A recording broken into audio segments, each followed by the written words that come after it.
shops that are outside the mall? Like right on the road Legacy there? Village? Basically right around there. Okay. Yeah, I forget the shopping center that is, it's where the painter store Morning, Michael. is. Like, I know there's a where you're Williams talking Sonoma, about. whatever that is called. Yeah, That's where it is. I didn't realize that. Yeah, I know because they deliver. I don't need to know that. Thanks, Al. Yeah.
That was beautiful, thank you. Good morning. My name is Peggy Lagodny, and I'm a worship associate of this congregation, the Unitarian Universalist Congregation of Cleveland. It's good to be with you this morning, here in person or on one of our internet platforms. Welcome. We come here for different reasons: to find community, to seek spiritual and personal truths, to question, to nurture heart and soul, to be nurtured, to explore new ideas, to find comfort, and perhaps find the answer to some of our bigger questions. We come from different places, different religions, different beliefs, and different backgrounds. We hope you will find comfort, connection, challenge, and love here. Whoever you are, wherever you come from, whoever you love, know that you are welcome here. We especially welcome any guests who are worshiping with us for the first time today, either physically or joining us in the cyber world.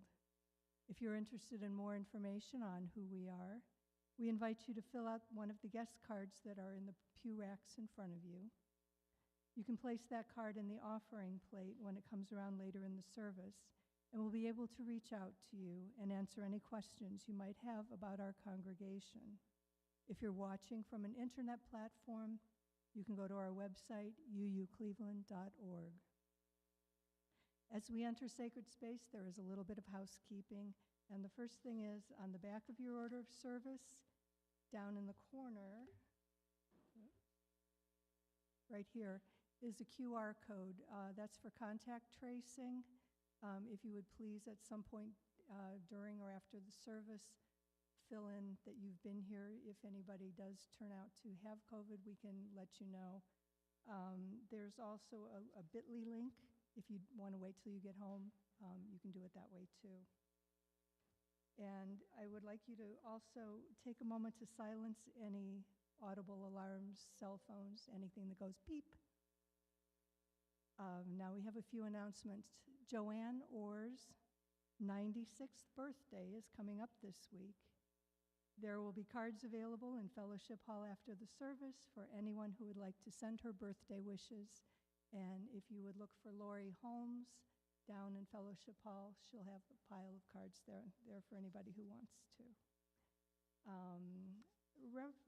Reverend Randy had been talking about how our congregation are the ones that show up. Well, here's a little bit of feedback on that. Last Thursday, Greater Cleveland congregations held a social justice action. This meeting focused on the upcoming county elections. Candidates for county executive and juvenile court judges were invited. At the meeting, GCC asked for reforms, which were all accepted by the candidates who attended. We are proud that this meeting was attended by 600 GCC members, including over 30 from our congregation. We do show up. Yeah. Okay. Would you like to help to co-create worship? Would you like to be an active participant in Sunday services? The worship team is looking for you. This is a great time of year to sign on. You can ease into it with summer services. Worship at UUCC is a collaborative process. Your commitment is usually one Sunday a month, a monthly worship team meeting on the second Thursday of every month, and if you're involved in a service, there's usually a planning meeting the prior Tuesday. We do have a great team here at UUCC, and you can be part of it. Please contact Reverend Randy if you are interested. And I have the pleasure of saying that today in our pulpit, we have Reverend Shirley Nelson. Shirley is well known to most of us from her years as office manager with both the former society and UUCC. For those who haven't met her before, Shirley is a recently ordained interfaith, interspiritual minister. She has over 30 years of experience facilitating transformational workshops and sacred circles. As an interspiritual minister, she acts as a speaker, preacher, wedding officiant, funeral and memorial service officiant, sacred celebrations, and also facilitates workshops and retreats. She is certified as an interspiritual companion counselor. Welcome back, Shirley. It's good to have you here this morning. Okay, and now if you would please pick up the yellow sheet that's in the pew rack and join me in the words for the chalice lighting. Love is the spirit of this congregation, and service is its law. This is our great covenant. Dwell together in peace, to seek the truth in love, and to help one another.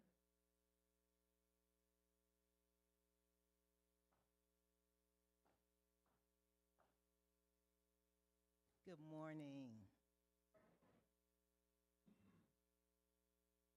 So good to see everyone, and so nice to be back. This is a reflection titled Awaken to This Gift by Reverend Gretchen Haley. Open the door to your hesitant heart.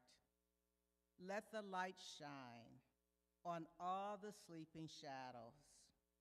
Awaken to this day that others, or that offers itself to you and to all with a great extravagance. Awaken to this gift, this beauty, this silence,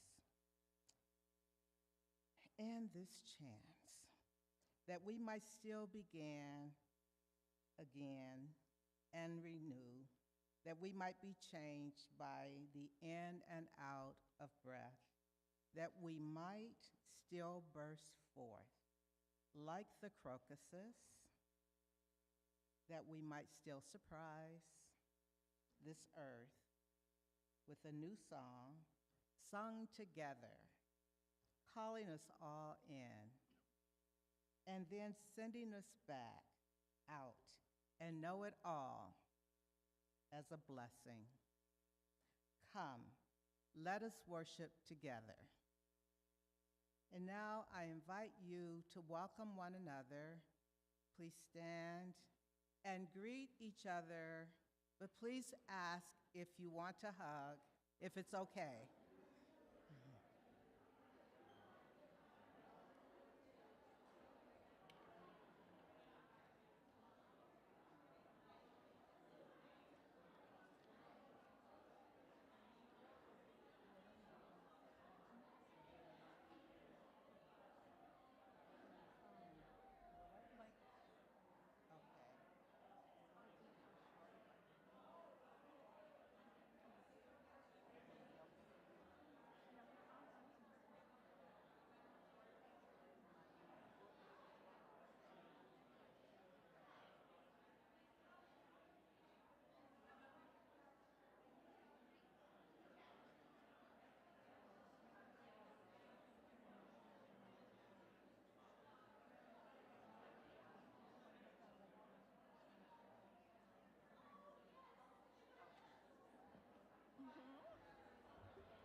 Okay.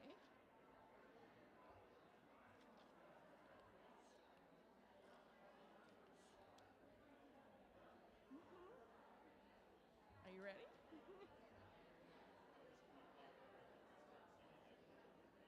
Okay, I'll announce. Okay. Good morning. Are you ready to sing? Number 1024 in the teal hymnal. Please rise as you are able.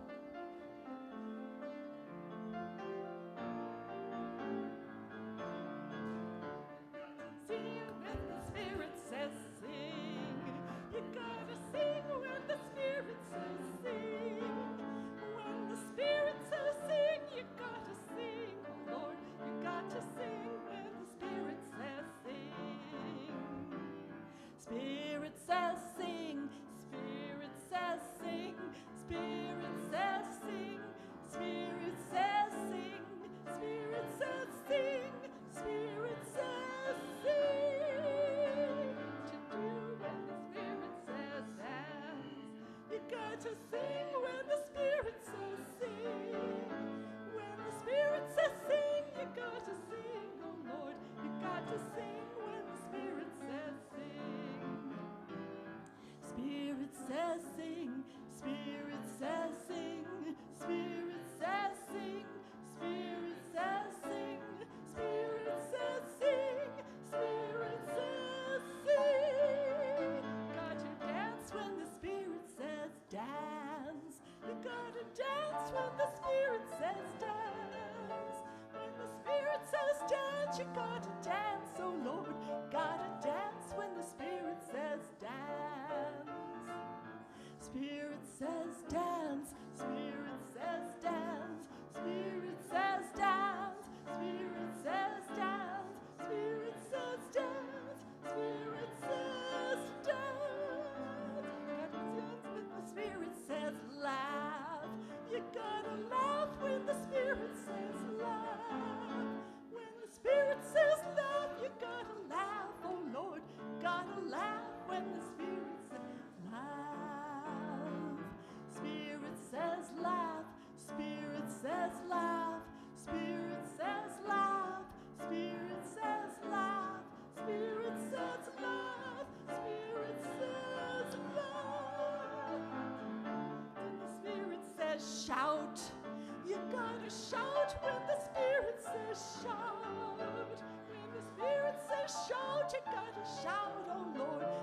gotta shout when the Spirit says shout.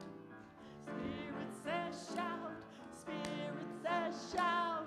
Spirit says shout. Spirit says shout. Spirit says shout. Spirit says shout. You gotta do shout. Thank you. Please be seated.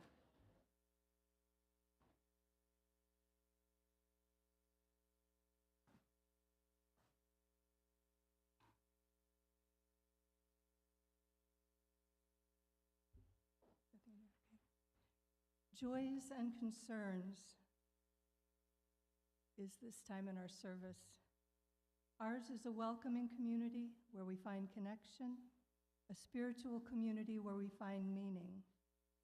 Ours is a sharing community where our joys are amplified, a caring community where our sorrows are lessened. We take this moment in our service to reflect on our joys and sorrows and acknowledge the mutual support of our community. There's a book that's kept up on the table as you come into the sanctuary. Please feel free to take a moment before service every Sunday to write anything that you would like to share with the congregation. There are no entries in the book today, so I would like to invite you to come forward during the centering music to add a stone to our water bowl for a silent joy or concern.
I hope that if you're watching on one of our internet platforms, that you will feel free to express your joys and concerns in the comments section. And now we'll add one final stone for the silent joys and concerns held in the quiet places of our hearts.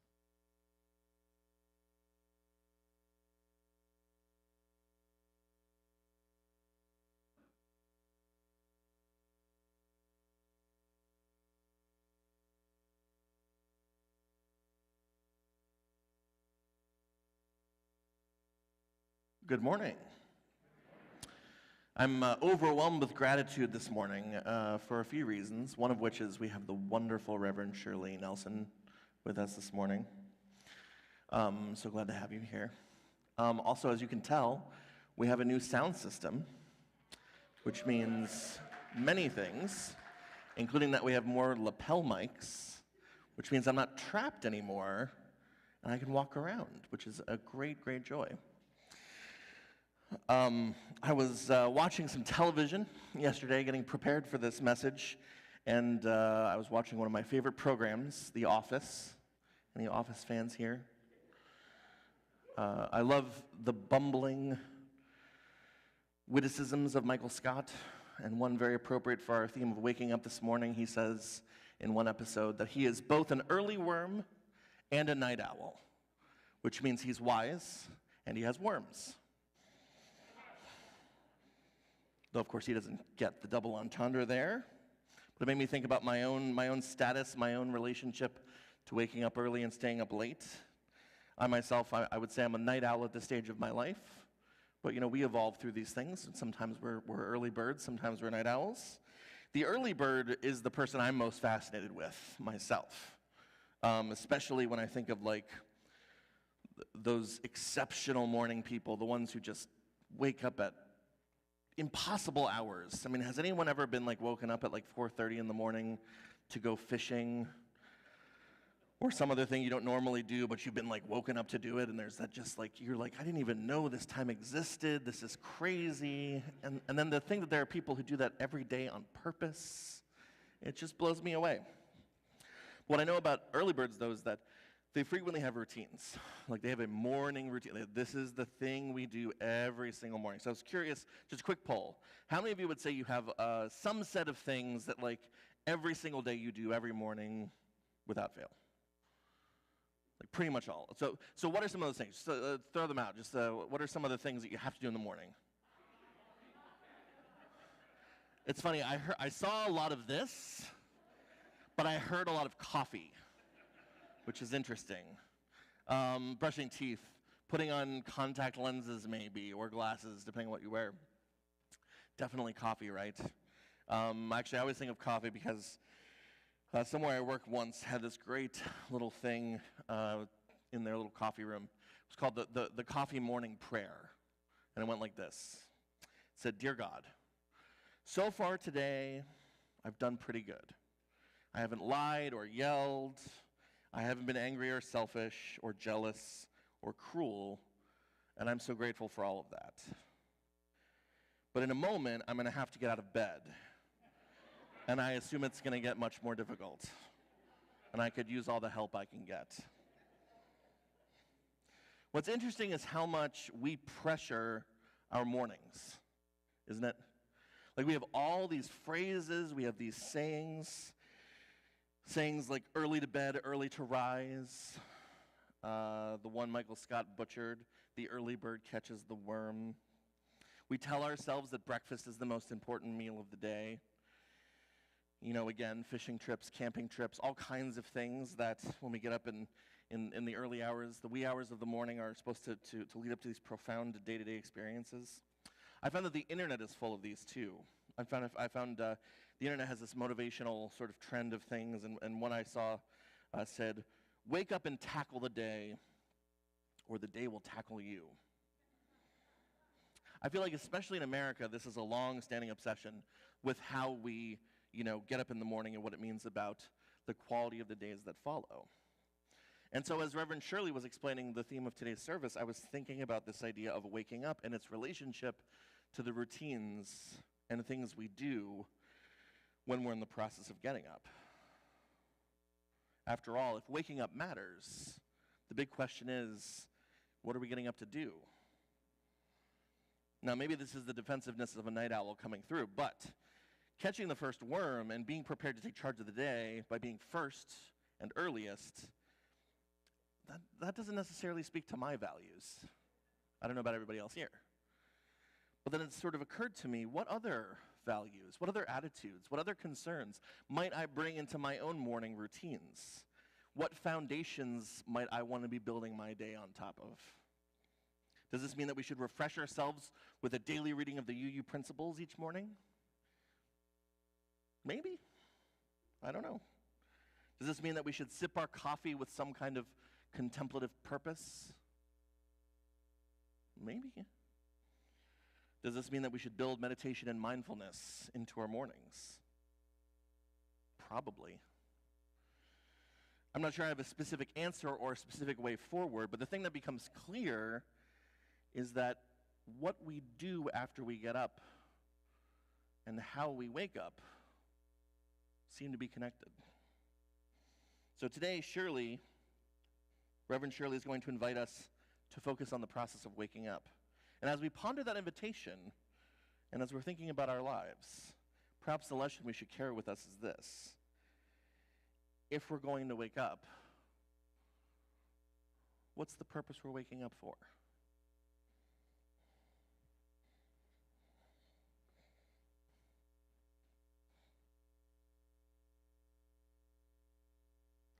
The words for our meditation this morning come from Reverend Kathleen McTeague. Here in the refuge of this Sabbath home, we turn our busy minds towards silence. We move together through the mysteries, the bright surprise of birth, and the shadowed questions of death. In our slow walk between the two, we will be wounded, and we will be showered with grace, amazing, unending. Even in our sorrows, we feel our lives cradled in holiness we cannot comprehend. Into this home, we bring our hunger for awakening.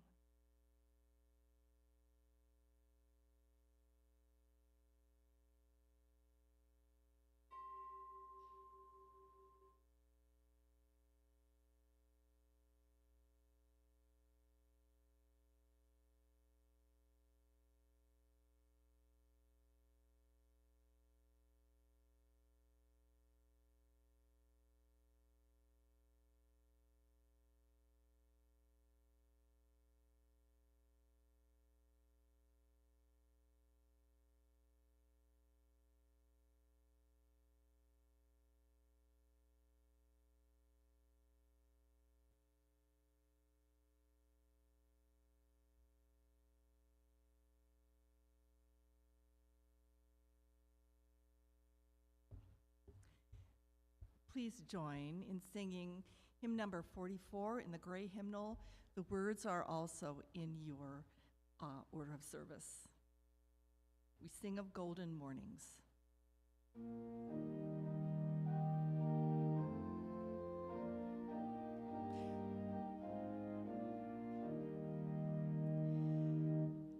We sing of golden mornings, we sing of sparkling seas, of prairies, valleys, mountains, and stately forest trees.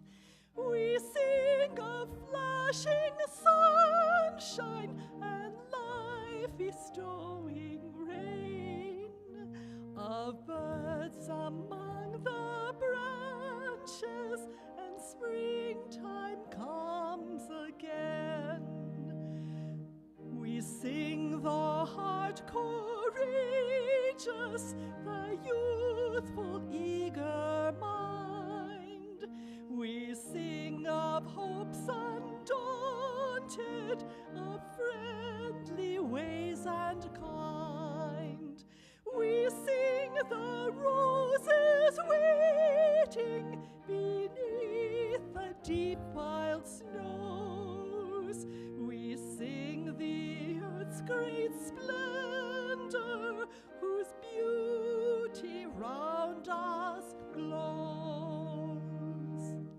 Thank you. Please be seated.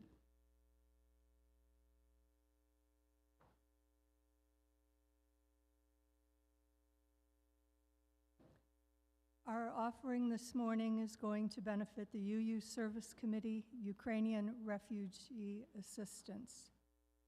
For those of you who are not familiar with it, the Unitarian Universalist Service Committee is a nonprofit, non-sectarian organization advancing human rights together with an international community of grassroots partners and advocates. First responders from around the world have mobilized to provide aid to the people of Ukraine by way of food, supplies, and medical care. But as with any major crisis, they are witnessing compounding forms of oppression inflicted upon communities that are already confronting injustice. These communities include LGBTQ+ people, Black people and other people of color, people with disabilities, people without permanent housing, older adults, people experience material poverty, and other populations facing inequity. With an eye toward helping those marginalized by this discrimination, the UU Service Committee is firmly committed to supporting communities already facing oppression as they flee from Ukraine. You can either drop your donation in the plate when it comes your way, or you can donate via our Cash app. Our handle is $UUCC 44122. Please give generously, but within your means. Thank you.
We offer these gifts with gratitude, and we acknowledge the constant gifts of time, talent, and treasure that strengthen and nourish this congregation as a reflection of our commitment to community within and without, our purposeful spirituality that is ever searching and growing, and our intentional actions that lead to greater justice in our congregation, our city, our nation, and our world.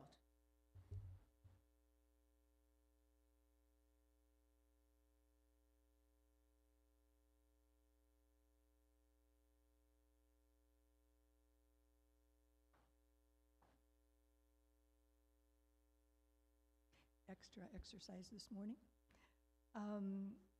Our reading this morning is by Pema Chodron. It's called Start Where You Are, A Guide to Compassionate Living. We already have everything we need. There's no need for self-improvement. All these trips that we lay on ourselves, the heavy-duty fearing that we're bad and hoping that we're good, the identities that we so dearly cling to, the rage, the jealousy, and the addictions of all kinds, never touch our basic wealth. They are like clouds that temporarily block the sun, but all that time, our warmth and brilliance are right here. This is who we really are. We are one blink of an eye away from being fully awake.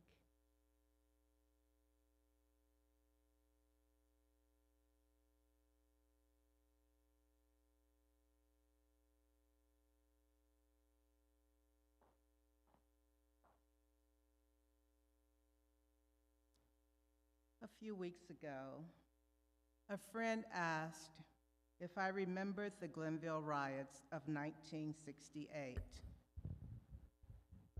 When I told him that I couldn't remember, he said it's probably because that by that time we had gotten used to living with the National Guard being in our neighborhood and tanks always being around. It bothered me that I couldn't remember, and so I did a little research. I found lots of information online, but instead of what he was referring to, what I learned about was the Glenville riot. Well, he called it the riot, but it was actually known as the Glenville shootout. The shootout took place from July 23rd through the 28th, 1968. And happened after decades of change in Cleveland, changes that triggered racial tensions. By the end of the night, 7 men had been killed, including 3 police officers, 3 Black nationalists, and 1 civilian. Several houses in the Glenville neighborhood were on fire, and at least 15 individuals were injured. Today, the story of the Glenville shootout is still contentious. It's unclear who shot first or what exactly sparked the eruption. But for all that remains a mystery, the incident undeniably continues to affect the citizens of the neighborhood as they grapple with a legacy of antagonistic relations with the police. Until 1940, Glenville was a predominantly Jewish neighborhood, but by the late 1960s, it was 96% African American. My family moved to the Glenville area around 1958 when I was 8 years old. By the time the riots took place in 1968, 10 years later, I was 18 years old and had just graduated from high school. Don't do the math.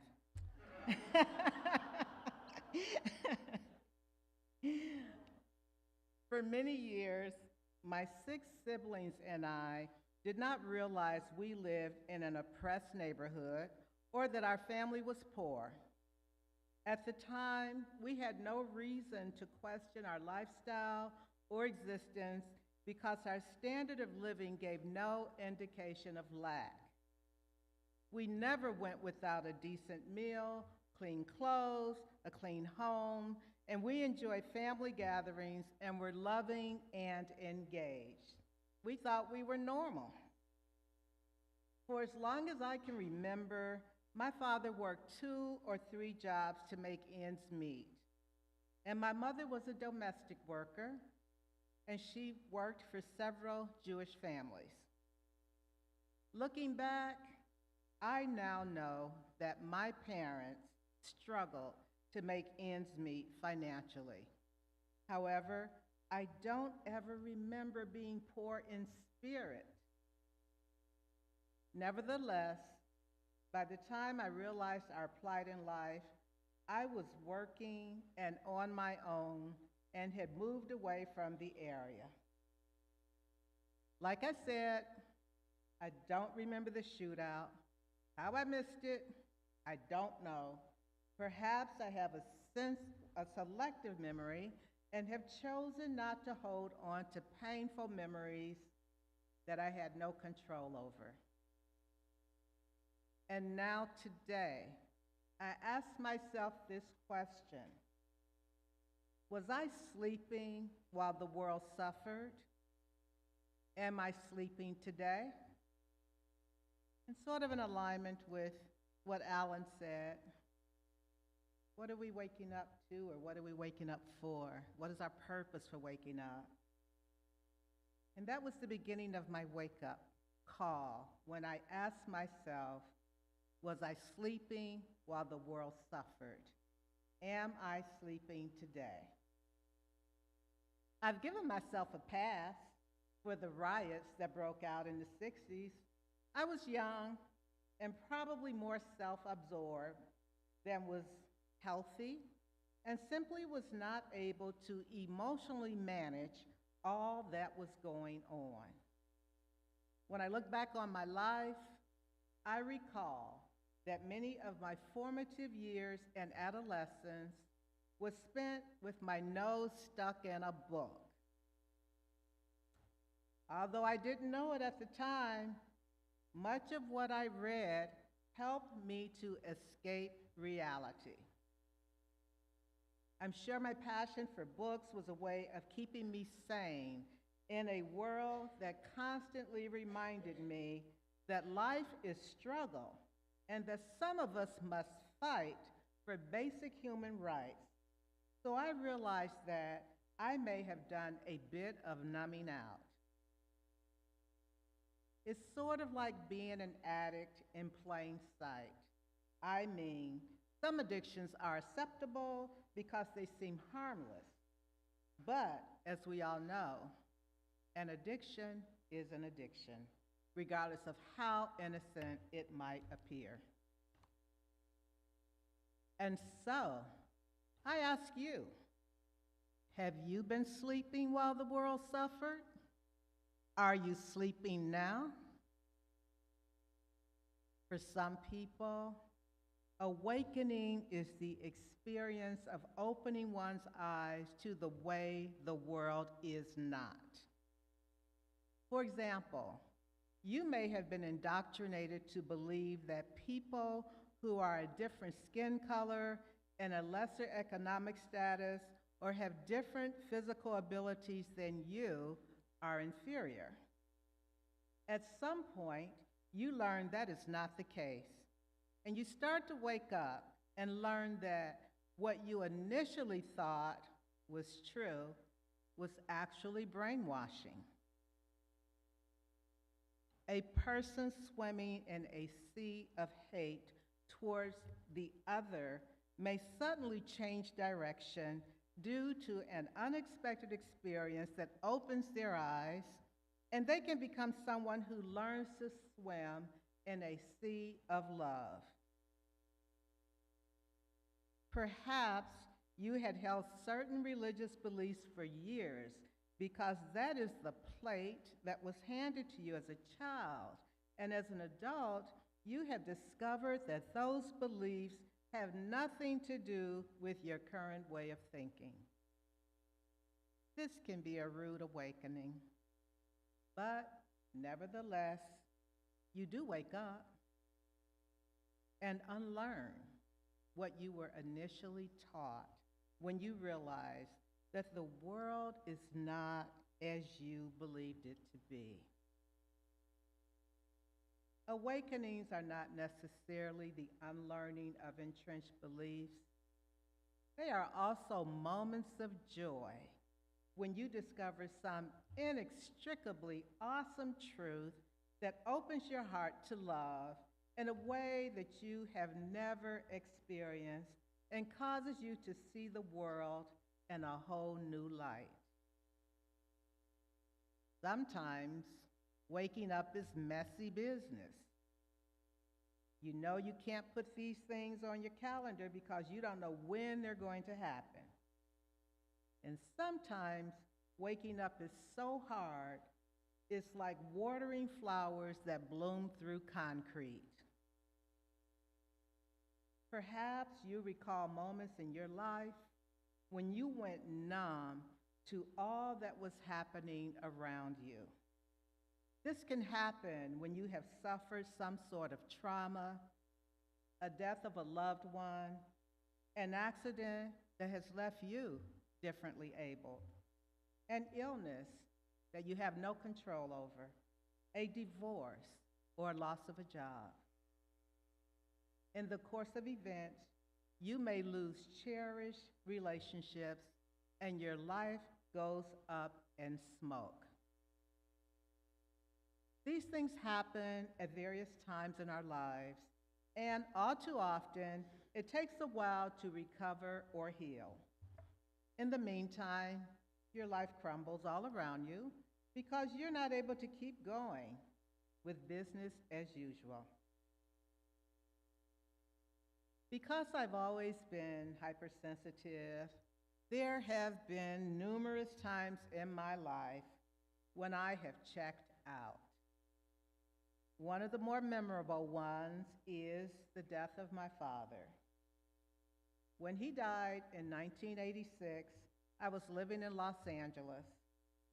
It had a powerful impact on me, and it seemed that I simply couldn't get my footing, and I had a hard time getting a grip. And if you've lost someone near and dear to you, you understand what I mean. It took a couple of years before I was back on track. But it was then that I realized that I had a problem. My father died in the month of June, and I didn't cry until 6 months later in December. It happened while I was standing at the sink washing dishes one day. It just came out of the blue.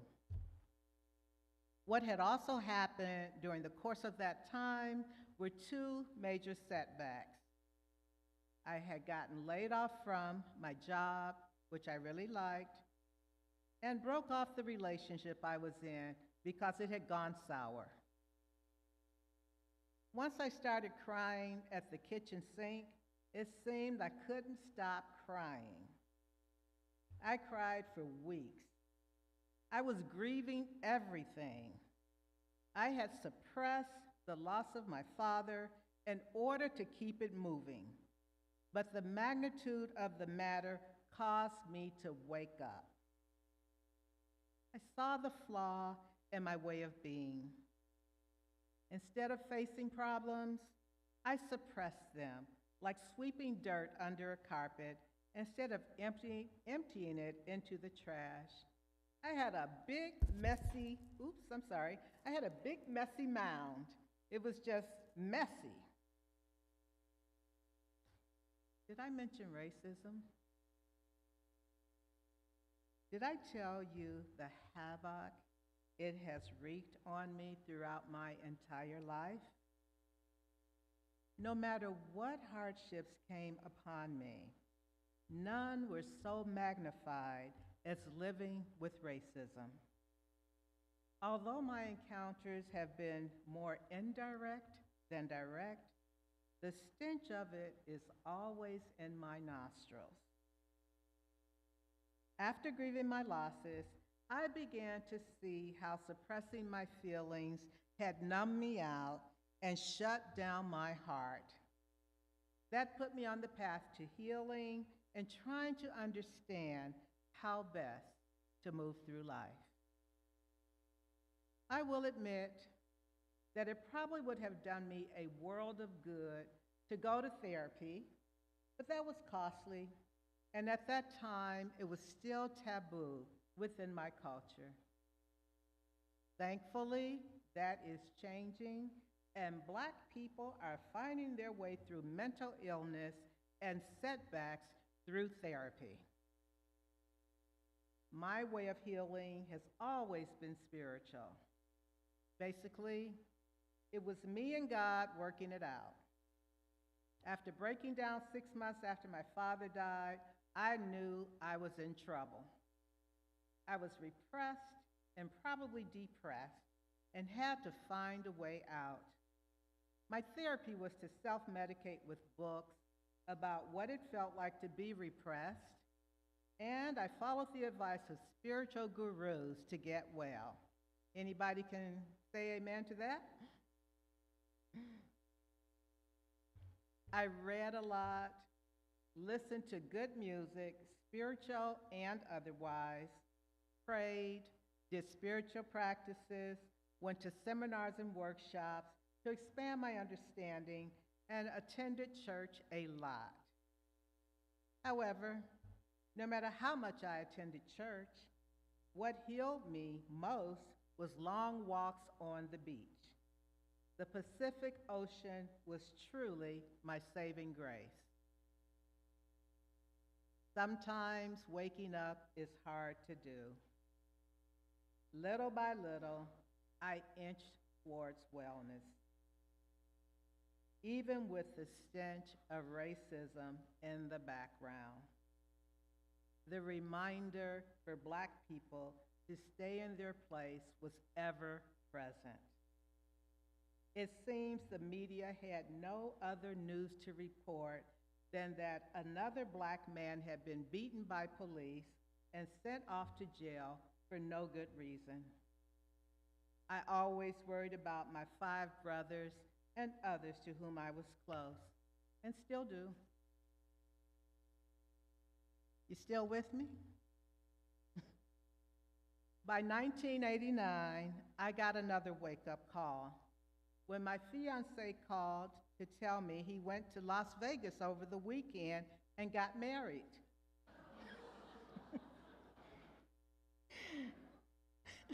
I can laugh about it now. But that time almost killed me. I was devastated, and it took several years to get back on track to realize I was going to be all right. There were some tough lessons in that experience. Not only was my heart broken, but my body reacted violently by nearly bursting open after stress caused me to develop tumors and cysts that had to be removed in order to save my life. You see, the times that we check out and numb ourselves are not just when the world is suffering, but when we are suffering too. As a result, our periods of lucidness can be fleeting and feel inconsistent, but at the end of the day, we are all doing the best we can. Did I mention racism? Once again, it was always lurking in the shadows, and sometimes it felt like I was being suffocated while my people suffered. Sometimes we have slept while the world suffered because it was the only way to maintain a sense of sanity. The truth of the matter is that the world is always suffering, and trying to keep your hand on the pulse might feel like a hamster on the ever-turning wheel of life. The gift of awakening is not always jarring. Sometimes it's like coming out of a gentle rain. After periods of time when you have felt anxious about life, you suddenly start feeling peaceful.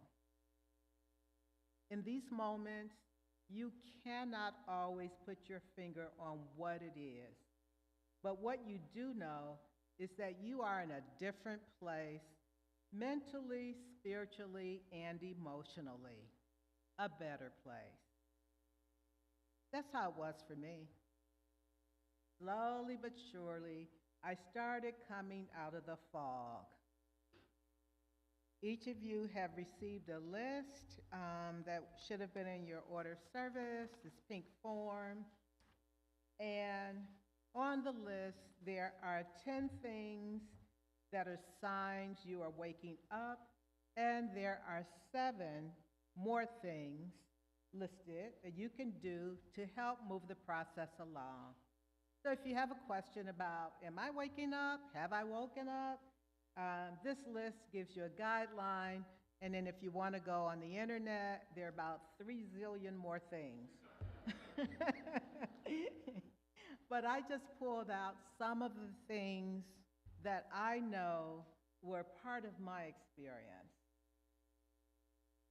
So this is just a quick snapshot of what it feels like to awaken.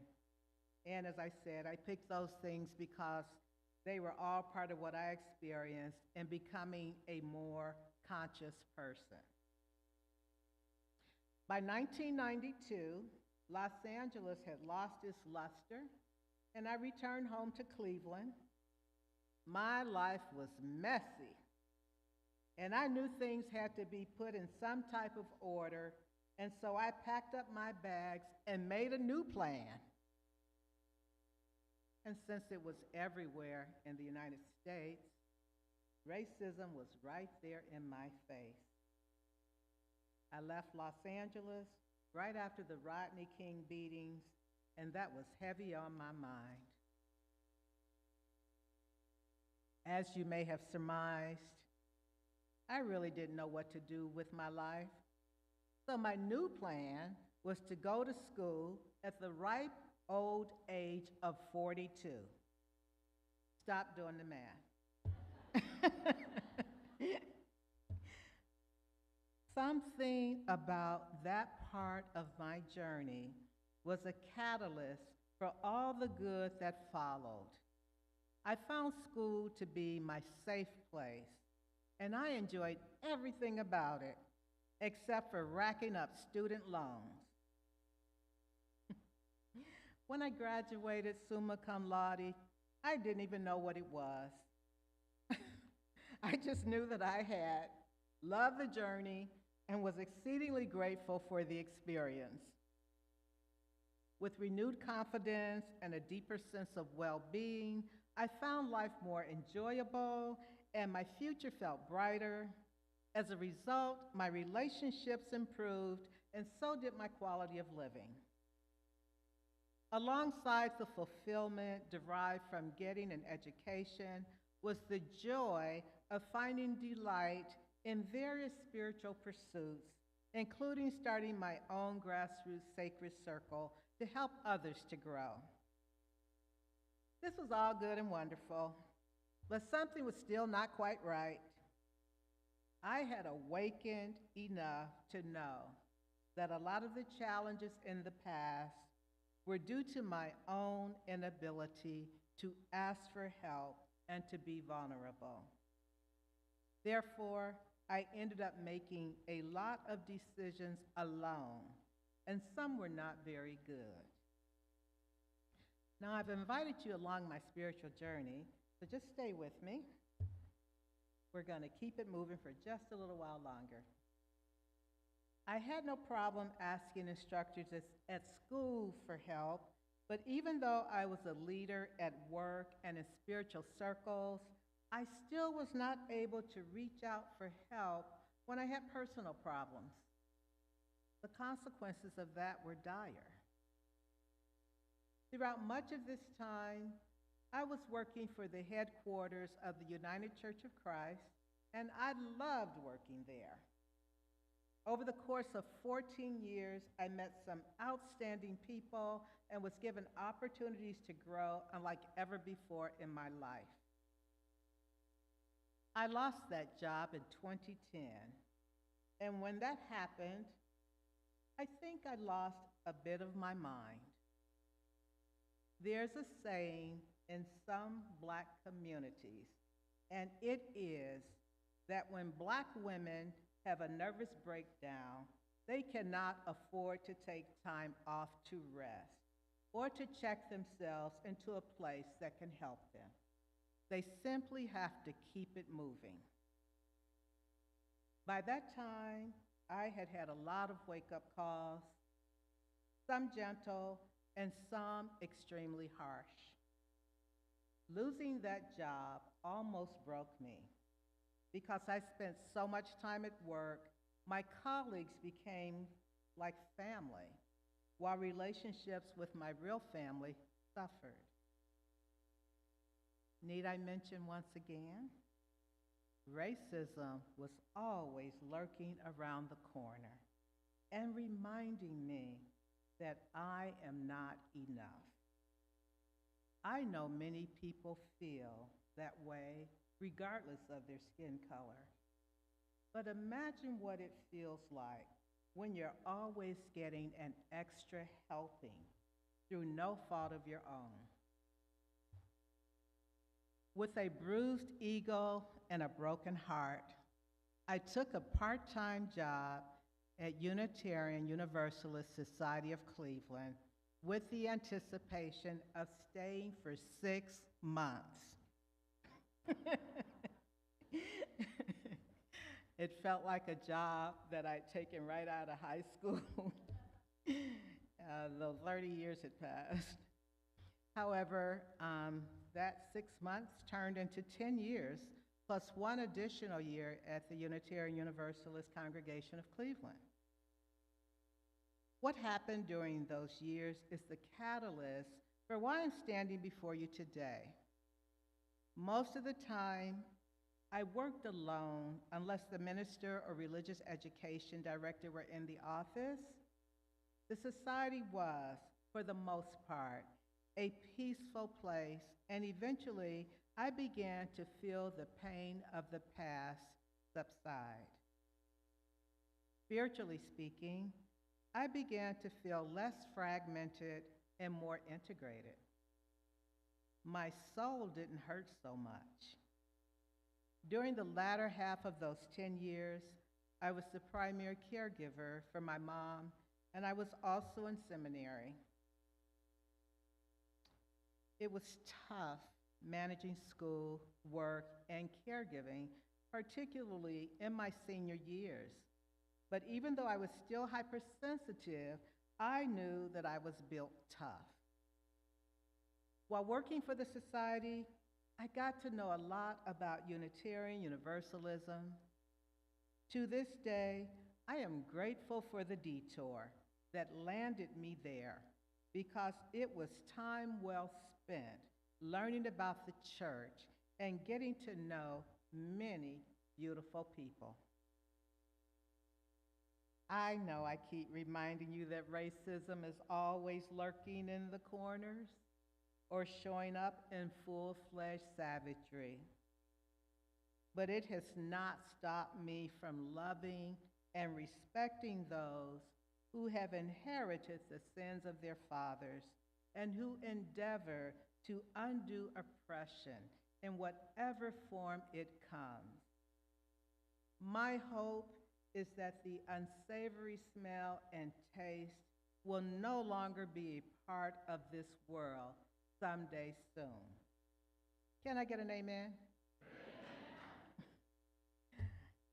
After being in seminary and becoming certified as an interspiritual, interfaith minister, I can now see that Unitarian Universalism is where I was headed all of this time. I want to take this opportunity to thank all of you for your love and support over the years. Some I have known longer than others as a result of our time together at the society, but all whom I've made friends with since moving here, I am ever so grateful to you too. I've been attending West Shore UU for the past year, and being invited to preach there has been an exceedingly joyful experience, and so have the times I've been invited to preach here. When I entered seminary, being a preacher was not on my radar, but I like it. If you're in a place of uncertainty, just remember our opening hymn. When the Spirit says do, you just gotta do it. And I will close with a poem that I wrote while taking a class in women's psychology when I first went back to school in the mid-90s. Our assignment was to write a 2-page essay about the woman we wanted to become. I have a habit of waiting until the last minute, and so it was the day before the assignment was due when I started working on it. Initially, nothing came to mind, and so I decided to write a poem instead of an essay. Since time was of the essence, I wrote that poem while waiting in a very long drive-through line at Popeye's Chicken.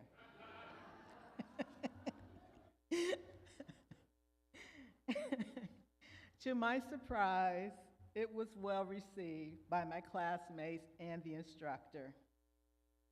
I'll lead with my passion literally became my marching orders, and it has been a guiding light through challenging times, even racism. I'll lead with my passion. Like a butterfly, I will spread my wings as I unload all the hurtful things that have held me back for years and years and have filled my life with strife and tears. I'll lead with my passion and not with my pain, with nothing to lose and so much to gain. Like a child who discovers, I'm going to ask Peggy to finish. I can't.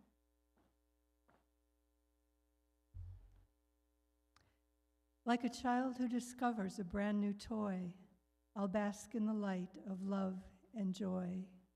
No more searching and praying for someone to care. I have found love inside and have plenty to spare. I'll lead with my passion and not with my need. With strength and compassion, I'll plant some new seeds. So what if you don't like the way that I act? You'll find I'm no longer subjected to that. I'll be my own woman and live as I choose, and as I just said, I have nothing to lose. I'll lead with my passion and not with my fear. With wisdom and courage, my pathway is clear. Like an eagle who soars past clouds and high cliffs, when problems beset me, I'll see them as gifts. And as they're presented, I'll know in my heart they're camouflaged blessings just waiting to start. I'll lead with my passion and not with my doubt, with faith that's unfailing and no second thoughts. Like many great souls who have helped me to see, I'll do all I can to set others free and help them to find all the beauty inside that makes life worth living and allows us to thrive. I'll lead with my passion and not with my shame, with grace, strength, and mercy, not looking to blame. I know that the woman that I want to be lives inside my soul and will be set free.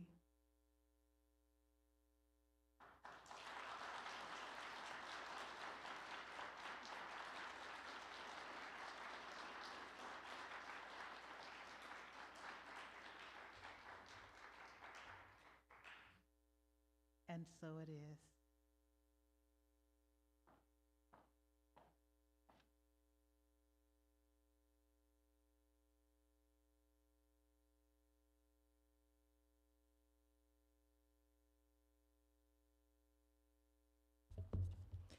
Please rise as you are able for our closing hymn. It is number 151 in the gray hymnal, I Wish I Knew How.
Please join me in reading our COVID covenant. In beloved community, we welcome everyone, absolutely everyone, into this space of worship and fellowship.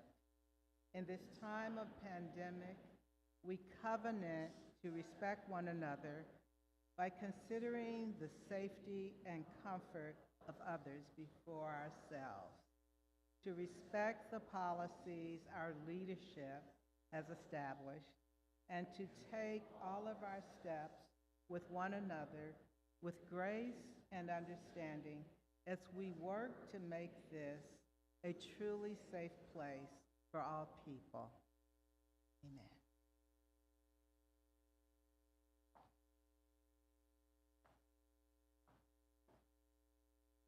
And now for our benediction. I'm sorry, I forgot.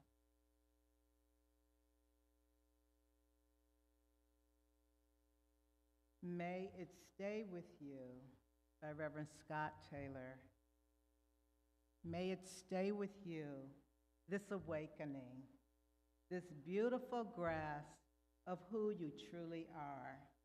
Never alone, always worthy, graced with a unique gift that the world surely needs. And if you lose it, if it slips through your busy fingers or is drowned out by the noise of the world, remember you can always retrieve it here in this tender temple of equally forgetful friends who are always ready to sing you back to yourself. Amen.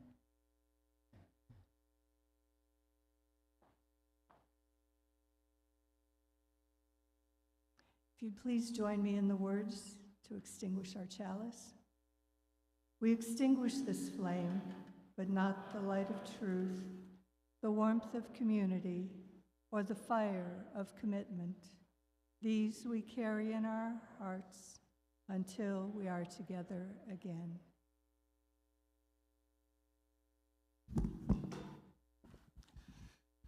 Before the Erie Waters Flute Ensemble plays our postlude, I just want to thank them, first of all, for being here today. Your music has been wonderful. And yeah, well deserved.